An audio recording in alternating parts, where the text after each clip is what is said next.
Hello and welcome to the DrivingMaul show here on Thursday, the 20th of April at 8 p.m. to go through all of our rugby news, looking mainly at Super Rugby, and we'll also have a look at the news that's come out over the last week or so around in the old rugby world. So it looks like a solo show this evening, just myself, and hopefully from next week we'll be back to our normal slot on a Monday evening at what's what I'm looking for, 8 p.m. But this week, obviously Thursday at 8 p.m. Sorry, whole kind of real life stuff getting in the way. The obviously being the school holidays and stuff, and having kids around, and working on the old census, which I still am doing. So if you haven't filled your census forms in, please do so. There you go. There's your little bit there, and I'm not even paid by the government for that little advert out to you all. There is still time to fill in your forms. And first off, if someone knocks your door about census, be nice to them, folks. Even if you're upset with the powers that be, don't take it out on the folks that are doing the door knocking, please. That's my little plea for you. Anyway, what a weekend of another weekend of rugby. Last weekend of rugby, another shortened round with just 4 games last weekend, and unfortunately another a very predictable round. Before we get into that, let's cover off on some of the news. Some sad news for George Bauer, who is out now for the rest of the year with through injury, so that takes him out of the Rugby World Cup as well. So shame for him, and let's hope that he comes back fitter and stronger after from his ACL injury that he has got. Another player who won't be playing much more Super Rugby is Leslie Swinton for that horrid tackle that he did against the other week, and so he is now out for 7 weeks for this one. It could get brought down from 10 weeks for all the kind of mitigating yada circumstances. But yeah, went high. Could see it was going to go high, and really did. And let's be honest, the Blanca player who he tackled, if you can really talking a tackle, looked really bad after it, didn't he? Staggering around. So out for 7 weeks now, which is look really a long one. It's the longest handed out to an Australian since 2018. So yeah, been a while since we've had that length of a ban. But boy, it was a pretty nasty tackle. Especially the aftermath was very much unhappy to watch. Rico Wani has signed extended through to the next Rugby World Cup. So good to see him staying in New Zealand, and Rugby New Zealand now adding a few players, obviously with gone blank. The Chiefs hooker signing up as well. So good to see New Zealand Rugby getting this out of the way, so the players can concentrate on the Rugby World Cup and not have to be worrying about the contract issues towards the latter part of the year.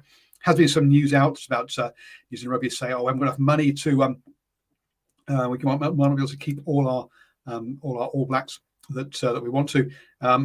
Seriously, you're just taking Silver Lake money. You got plenty of cash at the moment, and whether you should be spending it in that way is a different ballgame. But yeah, I'm sorry, but the whole Silver Lake thing is supposed to be getting more income so you can keep these players and stuff. So I'm not sure that all the messages coming out of New Zealand Rugby add up, in my opinion. Anyway, from that point of view. So there we go. Got that. So New Zealand Rugby, yes, crying about being strapped for cash yet again, and yet they are by far the richest sporting organisation in New Zealand. And then out this evening is that RTS will be making a return to the Warriors and NRL next season. He signed for 3 years with the NRL club, so ending his union career there for that one for forever, you would expect now. So look, has he hasn't sort of burst on the scene and dominated in the same kind of way that say a Sonny Bill Williams did do so.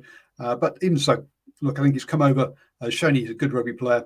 Is he top class international? Should he be first choice All Blacks? I'm not sure about that, but he is a decent player, and good luck to him for the rest of the season with the Blues and the All Blacks, and then also next year when he goes back to the Warriors. Clearly, the standoff show next Wednesday, we'll be talking a lot about that with RTS going back. I've already asked Brad. My question is that look, RTS would have been on or could have gone to Japan for like $1 million.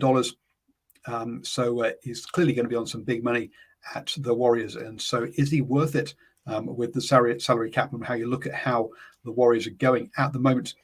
Is that an area that they need to strengthen? Clearly, his box office and will bring fans into the stadium. But then again, their crowds are pretty decent down there at Mount Smart. So do they need him for that as well?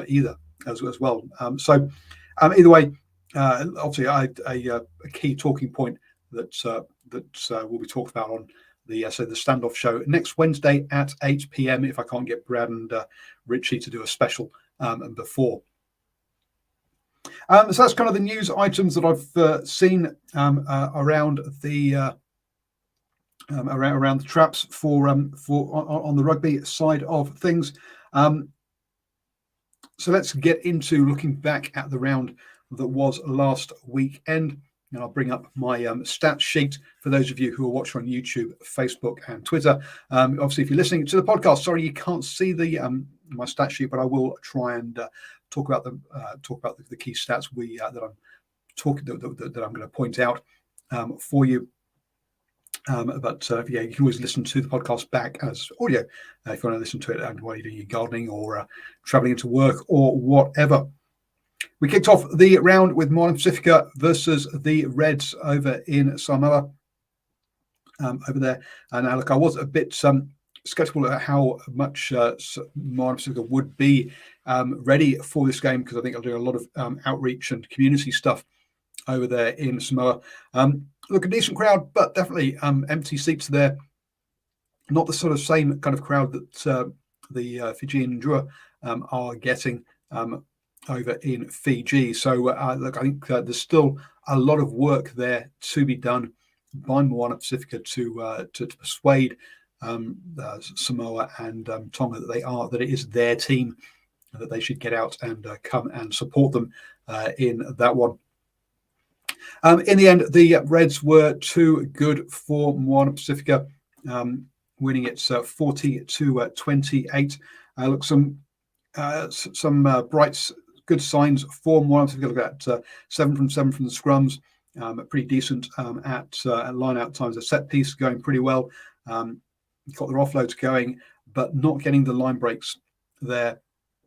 You can see them. So 8. So for the podcast, 7 from 7 for the scrums. 12 from 14 for the lineouts. And we're looking at some of the other lineouts that we had last weekend. That's pretty decent with this one. They kept it close for the first half hour, but then the Reds pulled away. We're already leading 14-28 at half time, and it kind of just stretched out from there with a late comeback of a couple of tries that really was all too little too late for Moana Pacifica. The most turnovers of the round with 19, but then again the Reds had 18, so it wasn't necessarily just the killer thing in this one. But look, I think taking your opportunities was the big difference between these two. From a stats point of view, not really a key indicator as to why, for the Reds to dominate this game in the way they did. We'll probably find that across a lot of things this week. Last weekend is the stats didn't necessarily marry up to the points scored in the end, and the teams stats-wise did pretty well, but didn't necessarily get the reward from those. And at the end of the day, the only stat that matters is that score. So good win for the Reds there, and clearly one that they had to win. Against Moana Pacifica, who are bottom of the table with no points, with no wins, so far. Next up, the Brumbies against the Fijian Ndrua. Now, look, the Ndrua travelling has been their Achilles heel, let's be honest, and the Brumbies are the best team in Australia, and they showed that, winning 43-28. Now, whereas the 28-40 score there for Moana Pacifica Reds perhaps made it closer than it really was, when you think that the Reds were leading 14-40 with about an hour gone, whereas the Brumbies versus the Drua got really close in that second half, and the Brumbies raced out to a 19-0 lead, and you're looking, this is going to be this is looking bad for the Drua. 2 yellow cards obviously helped the Drua, but in that time, and they managed to pull it back to 23-21. So it got to within 3 points, 24-21, sorry, and then also 31-28. So again, kept it really close all the way until the hour mark.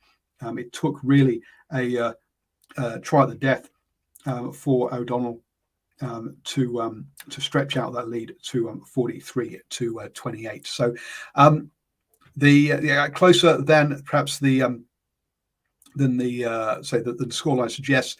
Brumbies not helped with any 50% kicking, whereas the Endura hits all of their points through the sticks.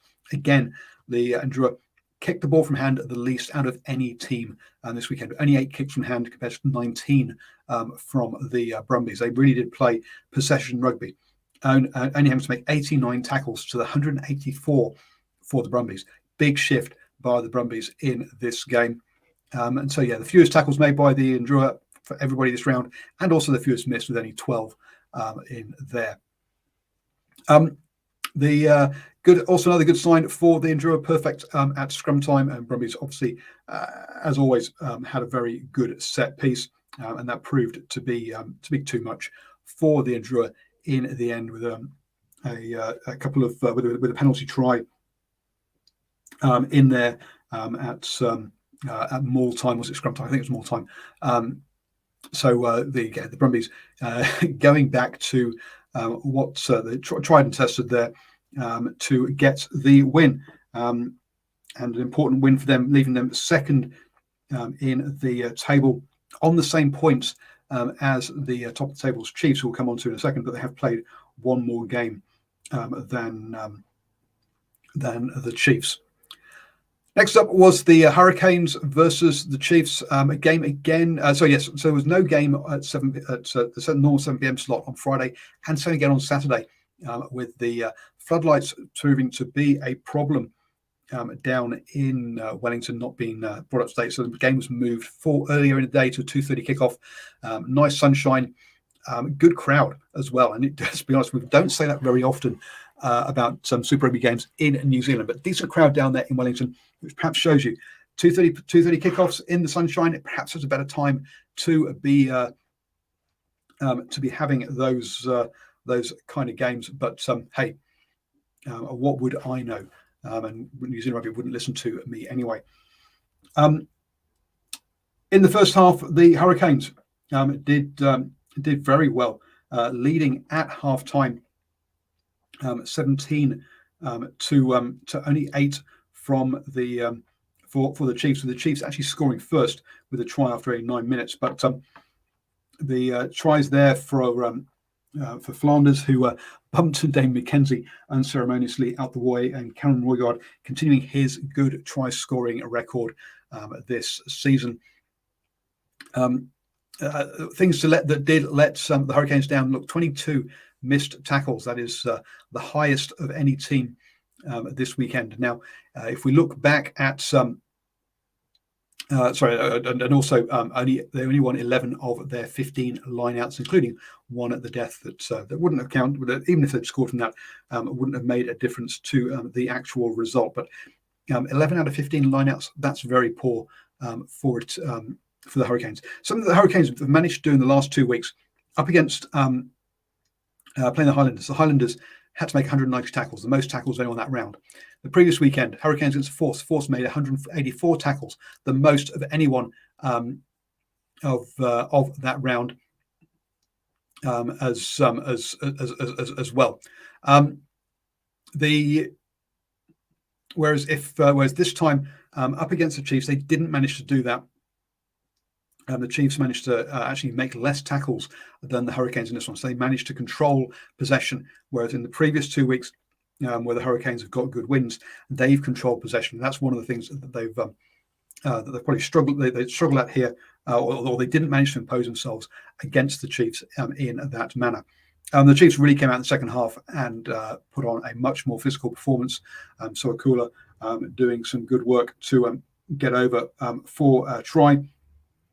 Ratama also another scrum half and getting a try, as well as the Chiefs nilled the Hurricanes in that second half, scoring 25 unanswered points to the Hurricanes. So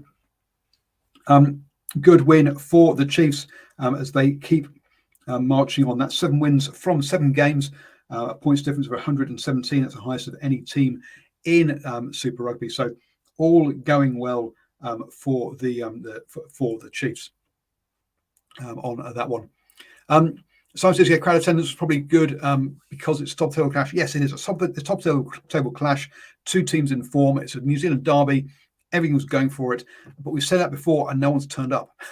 So this one, it had everything going for it, and they got people to get bums on seats. So well done to the Hurricanes. I said too often I've been damning of the New Zealand team. So when they do get it right, I do like to try and say so on that one.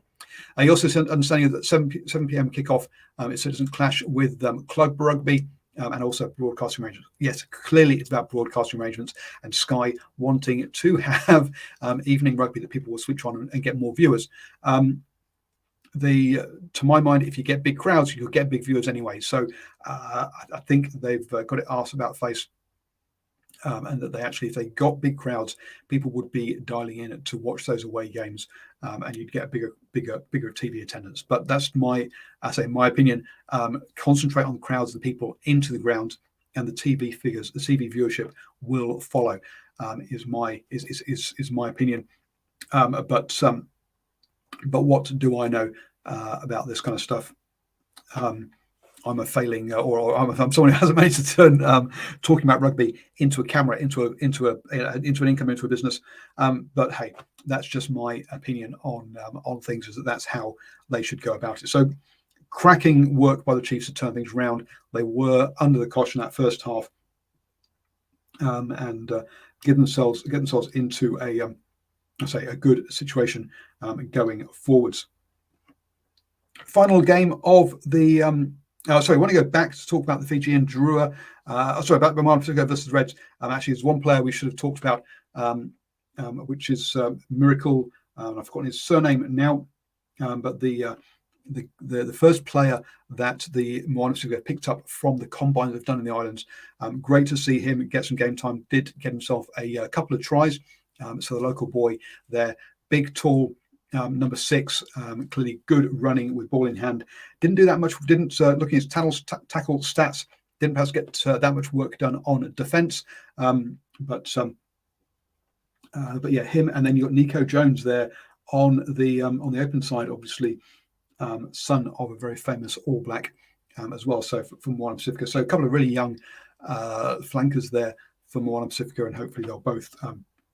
Progress and go forwards. But great story there that's of the kid from that combine getting a start in his first season Super Rugby, and really and doing well, getting himself 2 tries and putting a whole bunch of work rate, especially on the attacking side of the ball. Anyway, final game of the rounds was the Waratahs versus the Force. Look, those first 3 games, all of them. The Moana Pacifica Reds one was close to the first half hour at least. The Waratahs Force game, boy, this one was over by half time.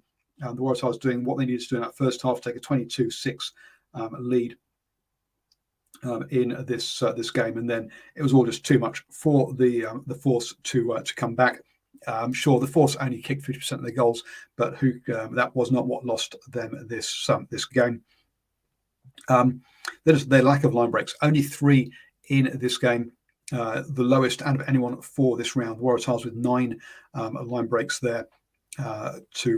which got them those good well, get the field position and get them their good tries. So good work by the Waratahs. Let down by their lineouts this weekend, losing 4 lineouts. You do, if they'd had that platform, how many more points would they have put up onto the force there? So the Waratahs, the team that has been on that's undeservedly, or probably has been lowest down the table, or the most wrong table position. They're currently in 9th, so outside of the finals placings, but their points difference of +5 from just their 2 wins and 5 losses shows that those losses were all close losses. They haven't been losing by big margins. It could have been a very different ball game. I think the Fijian Drua also have 13 competition points with 3 wins and 4 losses, but -67 is their points difference. I really do expect the Waratahs to rise up the table over the next few weeks and be in that sort of 6th, 7th place heading into the playoffs. I can't see them. Look, I mean, the way that the table is at or is at the moment, you got that top 5 of the Chiefs, Brumbies, Hurricanes, Crusaders, Blues.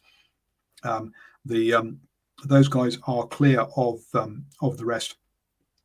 Even that is a 10 points difference between the Chiefs and the Blues there.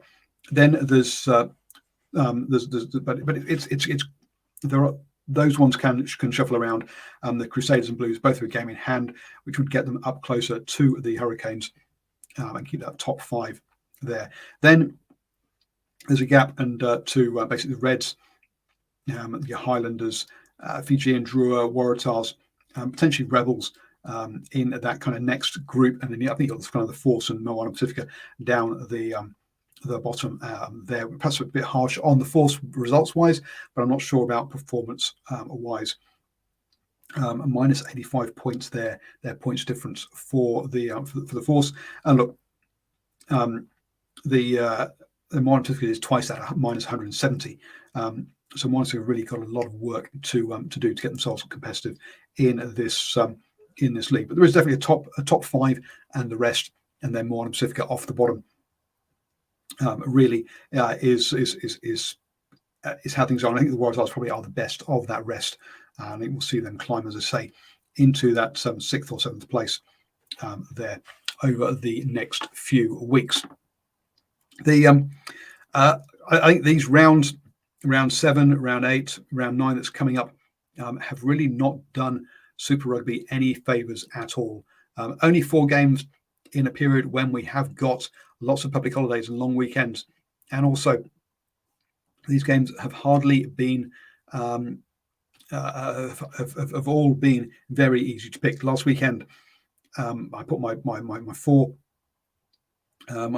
match multi and got my $2 on there, got my $8.39 back. The only game that was really kind of in doubt in my mind was that Hurricanes Chiefs one. The other 3, even though the Reds were $1.60 against Moana Pacifica, look, Moana Pacifica haven't won all season. If we look towards, so yes, I said I got there was an $8 return there. This weekend coming up, I put my $2 on and get $3.37 back. These 4 games this weekend are all pretty much foregone conclusions. Chiefs against Fiji and Drua.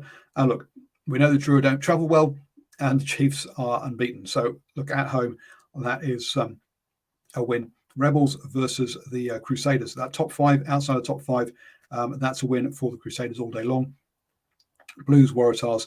Again, I'm saying that Waratahs are better than their table position says, but up against the Blues, I'm sorry that they're not. The Waratahs are not a top 5 team. So at Eden Park, that's going to be a relatively easy, comfortable win for the Blues.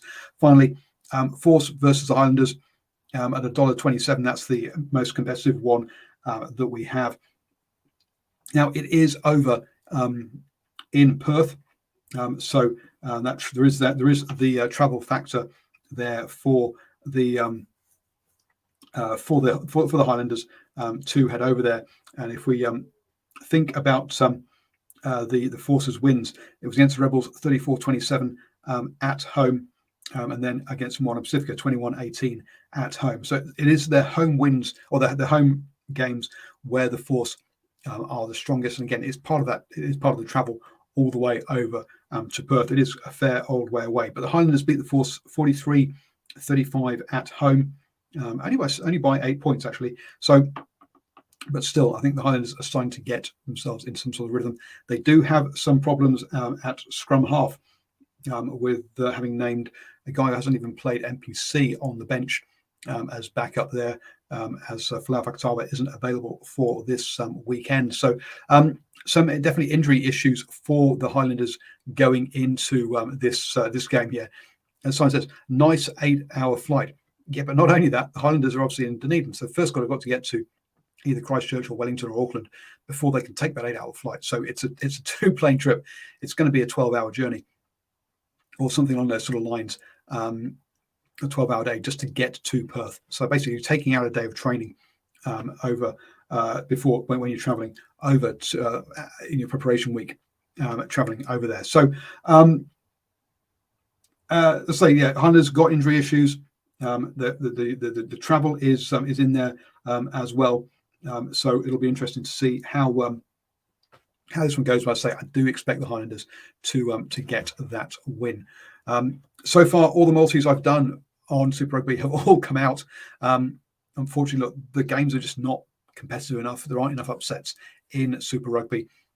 Whereas all of my multis I've done on the NRL, going using the boys' picks over there on the standoff, have all failed because there's always an upset at some point during the weekend. So, real problem for Super Rugby and generating the public's interest if you know who's going to win every single weekend. So there are just not enough games where you don't know who's going to win it. And as I say, this weekend it's pretty much a foregone conclusion as to what the 4 results are going to be. Right, quick one tonight, folks, but hope you all are staying safe, and I'll see you next week. Probably I think it's going to be on Monday evening at 8 p.m. To bring you the DrivingMaul show. We'll round up these 4 results from the weekend, as well as the rugby news over the next few days. We might have some more fallout from the news about RTS heading back to league, and if I can get one of the boys on, perhaps talk to them about. We can see Vunivalu actually had a decent game for the Reds. He's taking a while to settle in. Will he come good in time for the Rugby World Cup for the Waratahs? And it's actually good that Rugby Australia is going hunting and signing NRL players, which is what they seem to have done. They've named one signing, and there's rumours of another one as well. Is actually that going to be helpful? We're seeing players like RTS who've got a rugby background, and yet coming over and not really setting the world on fire. He did play. Look, he's good. He's a good Super Rugby player, very good Super Rugby player. But whether he's kind of the next Sonny Bill Williams kind of style, yeah, he didn't quite reach those heights. So it'll be interesting to have a chat about that if I get one of the boys on next Monday. All have a good weekend, and see you soon.